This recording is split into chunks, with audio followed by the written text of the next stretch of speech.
Hello? Ako nga pala si Fernan.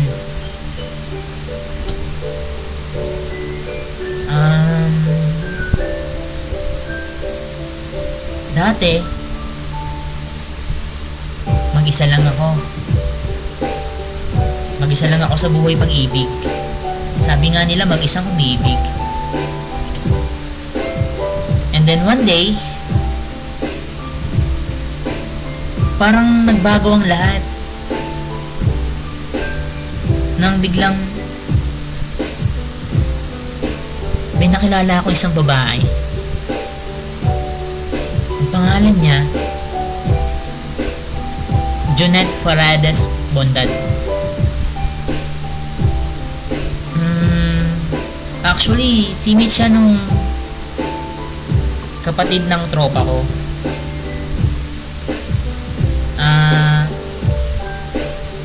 Ganto yan. Hiniram ko kay Charlie yung USB. At nung sinaksak ko yung USB sa PC, ako kasi pakilamero ako eh. Nakita ko yung picture ng babae. Sabi ko, ang ganda naman nito.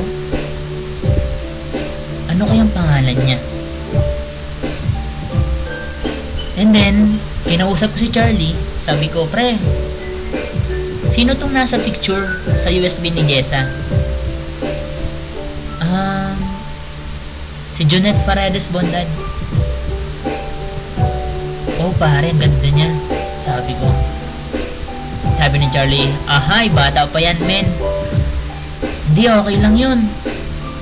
Sa pag-ibig naman, walang bata, walang matanda.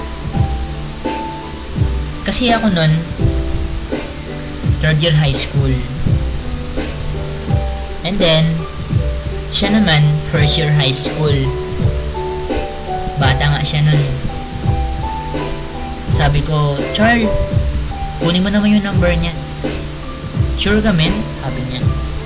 Oo, Char. Ayun, and then one day, binigyan ni Charlie yung number niya. Tinest ko siya. Sabi ko, hello po. Sabi niya, sino to? Pwede pong mapagkaibigan.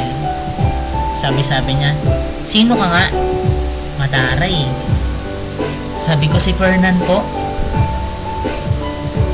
Yung may crush sa'yo, sabi ko. Tapos sabi niya, kung sino ka mang pesteng stalker ka, huwag ka na mag-text sa akin, sabi niya. Nagulat ako. Ako stalker? Ala, sabi ko. Kinulit-kulit ko siya sa text. Hanggang sa inaabot ng ilang buwan. Tinatext ko siya ng tinatext. Ilang buwan ko siyang niligawan. Siguro mga 4 months, 6 months. Hindi ko na matandaan. Tapos emo siya. Mahilig siya sa mga ganong song. Like yung Tonight ng FM Static. Sabi ko, favorite ko rin yun. Sayang.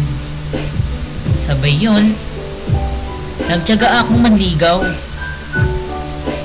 Pinagtiyagaan ko siya hanggang sa naging akin siya.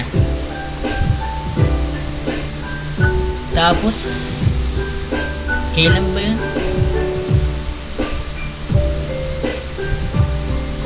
Pasukan nun naging kami. June 27.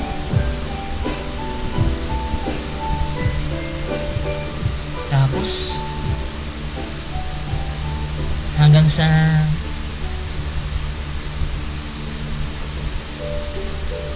may time na inaabangan ko siya sa Jackson kasi nag-aaral siya. Tapos ito po yung nakakatawa. Nung before the school days, nakita kami. Sabay sabi ko, kita po tayo. Wait kita sa may tapat ng Jackson. Sakto, clearance nun. Sabi niya, o sige, kita tayo. Ang tawagan namin, Yam. You are mine.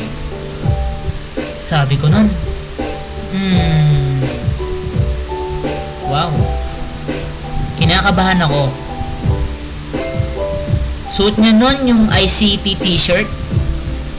Tapos naka headband na red.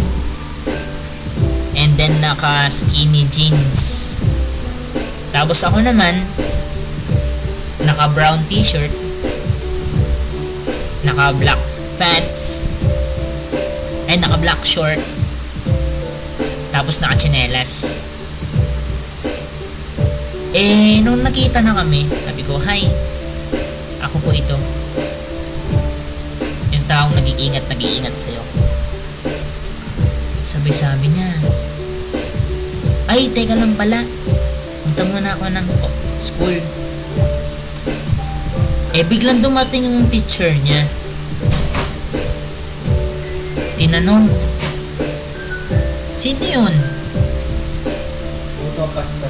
Sabi niya, ay ma'am, pinsan ko po yan. Hala, nagulat ako. Sabi ko, ay pinsan. Opo, pinsan niya po ako. Sabi ko. Sabay tinignan niya ako, tumawa siya.